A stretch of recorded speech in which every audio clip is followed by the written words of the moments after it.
பெண்கள் மீதான சுரண்டல் அதிகரிச்சுக்கிட்டே போகுது. பாதுகாப்போட போன ஒன்றிய அமைச்சருடைய பொண்ணுக்கே இதான் நிலைமைனா சாமானிய பொண்ணுங்களாம் இந்த நாட்டுல எப்படி இருப்பாங்க?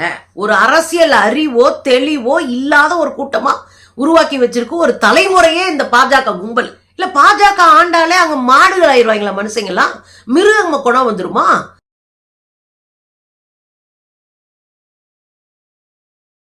வணக்கம் தோழர்களே. நாம தமிழ்நாட்டுல பாலியல் குற்றவாளி சீமான் பின்னாடி ஓடிட்டு இருக்கிறோம். சீமானுடைய அரைவேக்காட்டுத்தன அரசியலை அம்பலப்படுத்திட்டு இருக்கிறோம். சீமானுடைய பாலியல் குற்றத்தை அம்பலப்படுத்திட்டு இருக்கிறோம். இதெல்லாம் நம்ம செஞ்சிட்டு இருக்கும் போதே சத்தமே இல்லாம பாஜகக்கள் ஆளக்கூடிய மாநிலங்கள்ல பெண்கள் மீதான வல்லுறவினுடைய ரேஷியோ கூடிட்டே போயிருக்கு. பெண்கள் மீதான சுரண்டல் அதிகரிச்சுக்கிட்டே போகுது. ஒரு ஒன்றிய அமைச்சருடைய பொண்ணவே பொதுவெளியில வச்சு மிரட்டி பாலியலா சுரண்டி இருக்கிறாங்க. இதை விட கேடுகட்டுத்தனா உலகத்துல எங்க இருக்கும் சொல்லுங்க? பாதுகாப்போட போன ஒன்றிய அமைச்சருடைய பொண்ணுக்கே இதான் நிலைமைனா சாமானிய பொண்ணுங்களாம் இந்த நாட்டுல எப்படி இருப்பாங்க? பாஜக ஆட்சிக்கு வந்த பிறகு பெண்கள் வாழவே முடியாத அச்சுறுத்தப்படுகிற நாடுகளினுடைய பட்டியல்ல இந்தியா தான் முதலிடத்துல வந்தது. 190 நாடுகளுக்கு மேல பட்டியல் போடுறான். அதுல ஃபர்ஸ்ட் இடத்துல இந்தியா இருக்கு. இது எவ்வளவு கேடுகட்டத்தனம் நம்ம யோசிக்கணும். பெண்கள் வாழவே முடியாது அச்சுறுத்தப்படுகிறார்கள்னா இங்கே எவ்வளவு மோசமான சூழல்ல பெண்கள் இருக்கணும் அர்த்தம். ஆனா என்ன அப்படின்னா தமிழ்நாட்டுக்குள்ள ஒரு பெரிய கூட்டம் இருக்கு. ஐயோ இங்க எல்லாம் வாழவே முடியாது, தமிழ்நாட்டுக்குள்ள இருக்கிறதே ஆபத்தானது, தமிழ்நாட்டுக்கு இப்படி நிறைய உருட்டுவாங்க. இங்க நடக்குதா? ஆமா நடக்குது. இங்கேயும் குழந்தைகள் மீதும் பெண்கள் மீதும் அத்துமீறல்கள் நடக்குது. அந்த அத்துமீறலுக்கு எதிராக நம்ம நிக்கணுமா? கட்டாயம் நிக்கணும். அரசுக்கு என்ன அதிகாரம் இருக்கு? இந்த குற்றங்கள் நடக்காம இதை குறைக்கிறதுக்கான வேலைகளை பார்க்கணும். மொத்தமா அப்படியே முடிச்சிருவோம் அப்படின்லாம் யாருமே சரி பண்ண முடியாது ஒரு நாட்டை, ஒரு இடத்தை, ஒரு மாநிலத்தை. ஆனா முடிந்த வரை இந்த குற்றங்களை மிகப்பெரிய அளவுக்கு குறைக்க முடியும். அது அரசாங்கத்தால முடியும். இப்ப அரசாங்கம் மட்டும்தான் பண்ணுமா? நம்ம ரோலும் இருக்கு. இந்த சமூகமும் அரசும் கல்வி நிலையங்கள் போன்ற முக்கியமான இடங்களும் சேர்ந்து பணியாற்ற வேண்டிய தேவை இருக்கு. அது செஞ்சா மட்டும்தான் மாற்றம் வரும். அதை நம்ம உறுதியா நினைக்கிறோம். ஆனா இங்க ஒரு கும்பல் இருக்கு. அதுங்க பூரா உட்கார்ந்து இந்த சோசியல் மீடியாவில் எழுதிட்டு இருக்கிற கும்பல். இந்த சோசியல் மீடியாவில் எழுதிட்டு இருக்கிற கும்பல் திட்டமிட்டு தமிழ்நாட்டுல பெண்கள் வாழவே முடியாதுன்ற ஒரு பிம்பத்தை கட்டமைக்குது. இது ரொம்ப அரைவேக்காட்டுத்தனமான புரிதல். இப்ப இங்க வாங்க, மகாராஷ்டிரா உங்களுக்கு தெரியும், பாஜகவினுடைய ஆட்சி நடக்குது. மகாராஷ்டிராவில் யாரெல்லாம் சேர்ந்து ஆட்சியை வச்சிருக்கிறாங்க? பாஜகவோடு கூட்டணி வச்சிருக்கிறது. சிவசேனாவை உடைச்சு பாதி எம்எல்ஏக்களை கூட்டிட்டு போன ஏக்நாத் ஷிண்டே அந்த அமைச்சரவையில இருக்காரு. அவங்க கட்சியும் கூட்டணியில இருக்கு. சிவசேனாவோட ஏக்நாத் ஷிண்டே அணி. இன்னொரு பக்கம் தேசியவாத காங்கிரஸ் உடைச்சு எம்எல்ஏக்களை கூட்டிட்டு போன அஜித் பவாருடைய கூட்டணி ஆட்சி அங்க நடக்குது. இதுல என்ன ஆகி போச்சு அப்படின்னா சிவசேனாவினுடைய எம்பி அவங்க தான் இன்றைக்கு இணை அமைச்சரா இருக்கிறாங்க. இளைஞர்கள் மற்றும் விளையாட்டுத்துறையின் இணை அமைச்சரா இருக்கிறாங்க. அவங்க பேரு ரக்ஷா காட்சே. அந்த அம்மா பேரு ரக்ஷா காட்சே. அவங்களுடைய பொண்ணத்தான் இங்கே பயங்கரமா சுரண்டி இருக்கிறானுங்க. பெரியதா அபியூஸ் நடந்திருக்கு. பாஜக கூட்டணியில இருக்கக்கூடிய ஏக்நாத் ஷிண்டே சிவசேனாவினுடைய எம்பி மகாராஷ்டிராவில் நின்னு ஜெயிச்சு எம்பி ஆகி அங்க போய் அமைச்சரா இருக்கிறாங்க ஒன்றியத்துல. இப்ப என்ன அப்படின்னா இவங்களுடைய மைனர் பொண்ணு, பெரிய பொண்ணெல்லாம் கிடையாது, குழந்தை. அது ஸ்கூல் போயிட்டு இருக்கிற குழந்தை சிவராத்திரி அன்னைக்கு ஒரு யாத்திரை போறாங்க. அங்க வந்து நிறைய நடக்கும். அதுலயும் மகாராஷ்டிரா போன்ற மாநிலங்கள்லாம் பிள்ளையார் ஊர்வலம் நடக்கும், இங்கிட்டு சிவராத்திரி ஊர்வலம் என்னென்னமோ நடக்கும். அதுல இப்ப 24ஆம் தேதி, இப்போ போன பிப்ரவரி 24ஆம் தேதி சாந்த் முக்தாய் யாத்திரா அப்படின்னு ஒரு யாத்திரை போறாங்க. சாந்த் முக்தா யாத்திரான்னு ஒரு யாத்திரை போறாங்க. அது சிவராத்திரி அன்னைக்கு போற யாத்திரை. அந்த யாத்திரையில எல்லாரும் கலந்துக்கிறாங்க. இங்கே இந்த பெண் குழந்தைகளும் கலந்துக்கிறாங்க. அவங்க நண்பர்கள் தோழிகள்லாம் கலந்துக்கிறாங்க. அவங்களுக்கு பாதுகாப்பாகவும் நிறைய பணியாளர்களும் அவங்க கூட போறாங்க. தனியா போகல, பாதுகாப்பு பணியாளர்களோடு சேர்ந்து போறாங்க. அப்படி போகும்போது ஒரு கூட்டம் வருது, ஒரு இளைஞர் கூட்டம் வந்து இந்த பிள்ளைங்களை போட்டோ எடுக்குது, வீடியோ எடுக்குது. இதை தட்டி கேட்கிறாங்க பணியாளர்கள். உடனே அவங்கள மிரட்டுது, திரும்ப இந்த பிள்ளைங்களை அபியூஸ் பண்ணுது, உடம்ப தொடுது, பாலியலா துன்புறுத்துது. எல்லாம் இது பண்ணோடனே அப்புறம் கூட்டமே கூடி பெரிய பிரச்சனையான பிறகு அந்த பிள்ளைகளை பாதுகாப்பா வீட்டுக்கு கூட்டிட்டு வந்துறாங்க. இதுக்கப்புறம் அவங்க அம்மா போய் கம்ப்ளைண்ட் கொடுக்குறாங்க. யாரு? ஒன்றிய அமைச்சர், இணை அமைச்சர் போய் கம்ப்ளைண்ட் கொடுக்குறாங்க. என் பிள்ளை வந்து மைனர் குழந்தை, அவளை வந்து பாலியலா அபியூஸ் பண்ணிருக்கிறாங்க இந்த ஒரு இளைஞர் கூட்டம் அப்படின்னு போய் கம்ப்ளைண்ட் கொடுக்குறாங்க. பாருங்களேன்.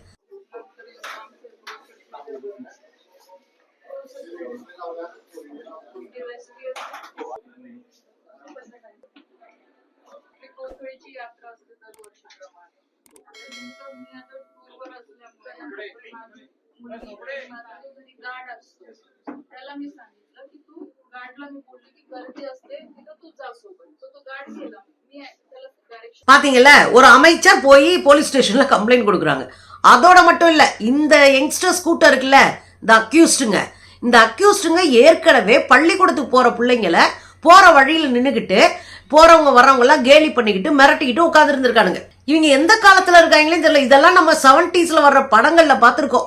நேரடியா கூட நம்ம அனுபவிச்சது கிடையாது. 70s வர்ற படங்கள்ல பாத்திருக்கோம். அது மாதிரி போய் நிக்க உட்காந்துக்கிட்டு பள்ளிக்கூடத்துக்கு போற பிள்ளைங்களை போய் கேலி பண்றானா இவங்களுக்கு என்ன மூளை இருக்குன்னு தெரியல. நமக்கு ஒரு அரசியல் அறிவோ தெளிவோ இல்லாத ஒரு கூட்டமா உருவாக்கி வச்சிருக்கு ஒரு தலைமுறையே இந்த பாஜக கும்பல். சரி, இது என்ன ஆகி போச்சு அப்படின்னா, இந்த பதம் மேல மத்த பெண்களும் சேர்ந்து மத்த குழந்தைகளும் சேர்ந்து கம்ப்ளைண்ட் கொடுக்குறாங்க. கடைசியில் அவன் யாருன்னு பார்த்தா பிஜேபி காரன். உங்களுக்கு புரியுதா? இவங்க சிவசேனா எம்பி, அதாவது பிரிஞ்சு போன சிவசேனா எம்பி. அதுலதான் இவங்களுக்கு கூட்டணி ஆட்சியில அவங்கள இணை அமைச்சரா ஆக்கியிருக்கிறாங்க. இந்த சிவசேனா எம்பியோடைய புள்ளைய கூட்டணியில் இருக்கக்கூடிய பாஜக காரன் போய் கேவலப்படுத்திருக்கான், பாலியெல்லாம் மொலாஸ்ட் பண்ணிருக்கான். அப்ப என்ன கேடு கட்டத்தனு பாருங்க.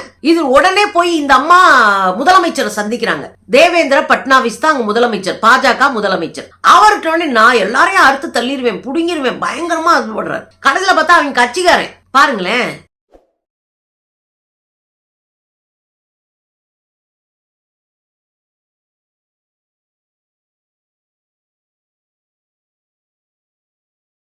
கேடு கட்டுத்தனமா இல்ல?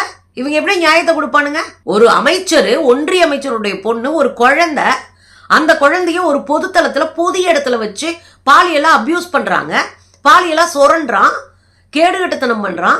அவன் யாருடான்னு பார்த்தா போய் முதலமைச்சரோட நிக்கிறான், ஏக்நாத் ஷிண்டே கூட நின்று போட்டோ எடுக்கிறான், எல்லாரும் கூட எடுக்கிறான். யாரு இவனுங்கள? எங்க என்ன நடந்துட்டு இருக்காங்க? இங்க தமிழ்நாட்டுல ஹாப்பி ஸ்ட்ரீட்னு ஒண்ணு பண்ணுவோம். உடனே இங்க இருக்கிற கலாச்சார காவலர்கள் எல்லாருமே கதறுவானுங்க. அது எப்படி நீங்க ஹாப்பி ஸ்ட்ரீட் கொண்டாட முடியும்? ஞாயிற்றுக்கிழமை காலையில குடும்பமா போய் நின்று பாட்டு போடுவாங்க, விளையாட்டு போட்டி எல்லாம் நடக்கும். ஜாலியா அந்த தெருவில் நின்று ஒரு 3 மணி நேரம் 4 மணி நேரம் செலவழிச்சு டிப்ரெஷன் இல்லாம வீட்டுக்கு வருவாங்க. நம்ம ஹாப்பி ஸ்ட்ரீட்னு ஒண்ணு பண்றோம் தமிழ்நாட்டுல. அதனுடைய இன்னொரு நோக்கம், ஆணும் பெண்ணும் கூடுகிற பொது வழியில ரொம்ப இயல்பா ஒருத்தரை கடந்து போறதுக்கான சூழலை கற்றுக் கொடுப்பதா அதனுடைய நோக்கம்.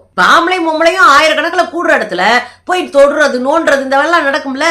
அப்படிலாம் நடக்காம இருக்கிறதுக்கான பயிற்சி தான் இது. அதுதான் தமிழ்நாட்டிலையும் நடக்குது. பிள்ளைங்க ஜாலியா போறாங்க, பாட்டு பாடுறாங்க, பாட்டுக்கு ஆடுறாங்க, இந்த பக்கம் விளையாடுறாங்க. நமக்கு மறந்து போன பல விளையாட்டுகள் அங்க சொல்லி தர்றாங்க. பெரியவங்க எல்லாம் விளையாடுறாங்க. அப்படியே போய் ஸ்நாக்ஸ் சாப்பிட்டு அப்படி ரொம்ப ஜாலியா வர்றாங்கன்னு வச்சுக்கோங்களேன். இதையே நம்ம ஆளுங்க இங்க இருக்கிற கலாச்சார காவலைங்க எல்லாம் அங்க நோண்டிட்டு இருப்பானுங்க, கேலி பண்ணிட்டு உட்காந்து இருப்பானுங்க. அங்க போய் பாருங்க, ஒரு சாமி கும்பிட போறவன், சாமி கும்பிட போறவன் பொம்பளை பிள்ளைகளை அபியூஸ் பண்ணிக்கிட்டு இருக்கான். இங்க ஹாப்பி ஸ்ட்ரீட்டுக்கு போறவன் ஜாலியா பேசிட்டு ஒழுக்கம் ஜெழுக்கமா வீட்டுக்கு வந்து சேர்றான். இதுதான் தமிழ்நாட்டுக்கும் மற்ற இடங்களுக்கும் இருக்கிற வித்தியாசம். இதுக்கு இடையில நீங்க பாத்தீங்கன்னா ஒடிசா, இப்ப அங்கேயும் பாஜக தான். ஒடிசால ஒரு பொண்ணு, ஒரு ராணுவ அதிகாரி திருமணம் செய்யக்கூடிய ஒரு பொண்ணு, அது காதலியோ அல்லது நிச்சயிக்கப்பட்ட பெண்ணோ, அது நமக்கு தேவையில்லாத விஷயம். அவங்க 2 பேரும் போயிட்டு இருக்காங்க. போனா ஒரு மொட்டை கும்பல் ஒண்ணு சேர்ந்துக்கிட்டு, ஒரு குண்டர்கள் கும்பல் ஒண்ணு சேர்ந்துக்கிட்டு அவ்வளவு இனி யாரு என்ன ஏதுன்னு மிரட்டிட்டு இருக்கானுங்க. மிரட்டிட்டு அந்த பொண்ணுகிட்ட தப்பா நடக்கிறானுங்க. யாருங்க நீங்க எல்லாம்? இல்ல பாஜக ஆண்டாலே அவங்க மாடுகள் ஆயிடுவாங்களா மனுஷங்க எல்லாம்? மிருக குணம் வந்துருமா? இல்ல மிருக குணமா இருக்கிறத அவங்க வளர்த்தெடுத்து விடுறானுங்க. அதான் உண்மையான விஷயமே. மிருகமா திரியணும், நம்ம சொல்ற இடத்துல கடிக்கணும், சொல்ற இடத்துல மேயணும். அதுதான் அவங்களுக்கான ஒரு விஷயமா அந்த இளைஞர்களை கெடுத்து குட்டிச்சோராக்கி வச்சிருக்கானுங்க. அப்போ ஒடிசாவில் அவ்வளவு கேவலமா இருக்கு. பாருங்க இந்த வீடியோவை. भाई समझा दे भाई।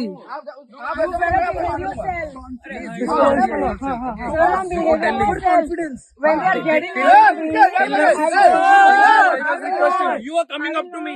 You are coming to me. Victim card. Overconfidence. Don't show overconfidence. चल अमन फालतू কথা কর না।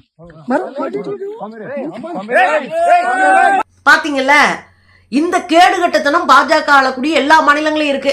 ஒரு ஒன்றிய அமைச்சருடைய பொண்ணுக்கே பாதுகாப்பு இல்லைன்னா சாதாரண நம்ம வீட்டு பிள்ளைங்க மாதிரி போற பிள்ளைகளுக்கு என்ன பாதுகாப்பு இருக்கும்? ஆனா தமிழ்நாட்டுல அப்படிலாம் நடந்துக்க முடியாது. பள்ளிக்கூடத்துல பெண் குழந்தைகள் மீது அபியூஸ் நடந்தா உடனடியாக சைல்ட் லைனுக்கு உடனே கால் பண்ணிருங்க. குழந்தைங்க உடனே கால் பண்ணிருங்க. அப்படி நம்ம சொல்லி கொடுத்துருக்கோம். பள்ளிக்கூடங்களை ஒட்டி வச்சிருக்கோம். என்ன நம்பரு? 10, 9, 8. இதான் நம்பரு.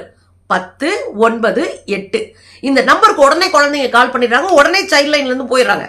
அபியூஸ் நடந்தா ஐயோ அது அவமானம், நம்ம வீட்டுக்கு கேவலம், தன்மானம் போயிரும் அப்படின்லாம் யோசிக்காத அப்படின்னு காலங்காலமா நமக்கு சொல்லி கொடுத்து முற்போக்கு இயக்கங்கள் நமக்கு சொல்லி கொடுத்து கத்து கொடுத்து நம்மள அடுத்த லெவலுக்கு வந்திருக்கு. பாதிப்பு நடக்குமா? ஒரு பெரிய சமூகத்துல சில சில்லறைங்க இருப்பாங்க. ஆனா அப்படி பாதிக்கப்பட்ட நீ பயப்படாத, அந்த சில்லறை பயல்களை மிதிச்சு சட்டத்தின் முன்னாடி நிறுத்துன்னு நம்ம குழந்தைகள் சொல்லி கொடுத்துருக்கோம், பேரண்ட்ஸ் சொல்லி கொடுத்துருக்கோம். அதனாலதான் தமிழ்நாட்டில் நீங்க பாத்தீங்க அப்படின்னா உடனே போய் வழக்கு தொடுப்பாங்க. நீங்க அந்த ஏரியாவில் வழக்கே போட முடியாது, போலீஸ் ஸ்டேஷனுக்கே போக மாட்டானுங்க, கௌரவம் பார்த்துட்டு வீட்டில் பொம்பளை பிள்ளைய வச்சுட்டு உட்காந்துருப்பானுங்க. ஆனா நம்ம ஊர்ல அப்படிலாம் இல்லை, போய் தூக்கி போட்டு மிதிக்கிற வேலையை நல்லா பார்ப்போம், சட்ட ரீதியா போய் நம்ம எதிர்கொள்வோம். அதற்கான பயிற்சி இங்க இருக்குன்னு வச்சுக்கோங்களேன். தமிழ்நாட்டில் நம்ம புள்ள ஒன்று உட்காந்துருக்கு, ஒரு வழக்கறிஞரா படிக்கிற நம்ம பொண்ணு, அவ உட்காந்து அவன் நண்பர்களோட பேசிட்டு இருக்கா. உடனே அங்க போன போலீஸ் நீ புருஷன் பொண்டாட்டியா அப்படின்னு கேட்க ஆரம்பிச்சு அந்த புள்ள குடு குடு குடு கொடுத்து அந்த ஆளை டிரான்ஸ்ஃபரே பண்ணிவிட்டாங்க தமிழ்நாடு அரசு. பாருங்களேன். நான் என்ன கேக்குறேன், பீச்ல யாரும் உட்கார கூடாதுங்களா? ஒரு ஆணு ஒரு பொண்ணு உட்கார்ந்தா ஹஸ்பண்ட் அண்ட் ஒய்ஃபா லவரான்னு கேப்பீங்களா? அப்படி ஏதாவது சட்டம் இருக்கா? சொல்லுங்க. அப்படி கேட்க கூடாது சார். அப்படி கேட்கறது அநாகரிகமான ஒரு விஷயம். ஒரு பொண்ணு பையன் உட்கார்ந்து இருந்தா வந்து ஹஸ்பண்ட் அண்ட் ஒய்ஃபா லவரான்னு கேட்கறதே அநாகரிகமான ஒரு விஷயம். என்ன கத்துக்கிட்டீங்க? பீச்ல ஹஸ்பண்ட் அண்ட் ஒய்ஃப் தான் உட்காரணும்னு அவசியம் கிடையாது. ஒரு பொண்ணும் பையனும் உட்கார்ந்தா ஹஸ்பண்ட் அண்ட் ஒய்ஃபா தான் இருக்கணும் அவசியம் கிடையாது சார். இல்ல ஒரு பொண்ணு பையன் உட்கார்ந்துட்டு இருந்தா ஹஸ்பண்ட் அண்ட் ஒய்ஃபா ஏன் சார் கேப்பீங்க? ஹஸ்பண்ட் அண்ட் ஒய்ஃபா ஏன் கேக்குறீங்க? ஹஸ்பண்ட் அண்ட் ஒய்ஃப் இல்லன்னா என்ன பண்ணுவீங்க? இருந்தா என்ன பண்ணுவீங்க? நீங்க இவ்வளவு நேரம் ஏன் இருந்தீங்க? ஏன் இருக்க கூடாது? சட்டமா இருக்க கூடாது? சட்டமா? பீச்ல தனியா உட்கார கூடாது சட்டமா? இருட்டுக்குள்ள தனியா உட்கார்ந்தா தப்புதான். எது இருட்டு? இது இருட்டுங்களா? இல்ல இது இருட்டான்னு கேக்குறேன். ஏன் இப்படி உட்கார்ந்தா என்ன பண்ணுவீங்க? என்ன பண்ணிட்டு இருந்தாங்க நீங்க பாத்தீங்க? என்ன பண்ணிட்டு இருந்தாங்க நீங்க பாத்தீங்க? பாத்தீங்களா? இதான் தமிழ்நாடு. திரும்ப அடிக்கிற அடியில ஒரு பயிலும் வாலாட்ட முடியாது. இங்க எல்லாமே கரெக்டா அடிச்சு ஆடக்கூடிய கூட்டமா நம்ம மாறி இருக்கோங்க. தமிழ்நாட்டுக்குள்ள வழக்கறிஞரா இருக்கக்கூடிய திலகவதி என்கிற திலோ அடிச்சு ஆடுறான்னா இது தமிழ்நாட்டுல இருக்கிற ஒரு இளைஞர்களினுடைய ஒரு சின்ன ஒரு பானை சோத்துக்கு ஒரு சோறு பதம் மாதிரி. தப்பா யாராவது கேட்டா அவங்கள பேசினானா அவன் போலீஸா இருந்தானே யாரா இருந்தானே வச்சு வாங்குறது தமிழ்நாட்டு குழந்தைங்களுக்கு நம்ம கத்து கொடுத்துருக்கோம். இது ஒரு பாதுகாப்பு சைடு. நம்ம என்ன பண்ணணும்? அஸ் அ பேரண்டா நாம குழந்தைகளுக்கு கத்துக் கொடுக்கணும். ஆண் குழந்தைகளுக்கு கத்துக் கொடுக்கணும்.